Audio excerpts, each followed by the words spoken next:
মহিলা আইনজীবীর শরীরে নুন ছুঁড়ে তাকে হেনস্থা করার অভিযোগে এক ব্যক্তিকে আটক করল পুলিশ। এই ঘটনায় সাময়িক চাঞ্চল্য ছড়ায় আরামবাগ গার্লস স্কুল সংলগ্ন এলাকায়।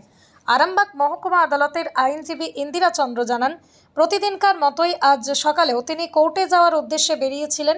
যাওয়ার পথে হঠাৎই এক ব্যক্তি পিছন থেকেই তাঁর শরীরে নুন ছুঁড়ে পালিয়ে যায়। মিনিট পাঁচেক পর তাকে ধরা হলে ওই ব্যক্তি নাকি অন্য আর এক আইনজীবীকে মারধর করতে থাকেন। খবর পেয়ে পুলিশ ঘটনাস্থলে পৌঁছে অভিযুক্ত ব্যক্তিকে আটক করে থানায় নিয়ে যায়। কি হয়েছিল বলতে আমি আর জেঠু যাচ্ছিলাম, আমরা কোর্ট যাওয়ার সময় অন দ্য ওয়ে হঠাৎ করে ও আমাদের পিছন থেকে নুনের একটা প্যাকেট ছুঁড়ে দেয়। গোটা চোখে মুখে আমার গোটা কোটে ভর্তি হয়ে গিয়েছিল, মানে গোটা জামাতেও নুনে ভর্তি। কেন সেটাই তো আমরা জানি না। আগে থেকে চিনতেন তাকে? ওকে চিনি না, আমরা চিনি না। হঠাৎ করে আমাদের উপরে অ্যাটাক করেছে।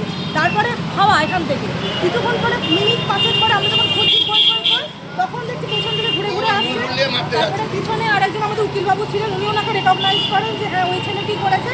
ওকে যখন ধরতে যাওয়া হয়, আমাদের যিনি নকলার কাছে ধরতে যায়, তাকে আবার ওই যেখানে মাছ কাটা হচ্ছিল সেই মুগুরটা তুলে তাকে মারতে শুরু করে।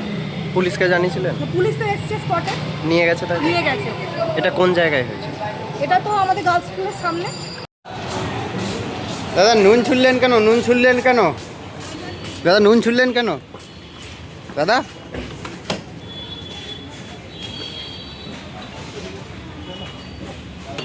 না, নুন কেউ ছড়ে নেই।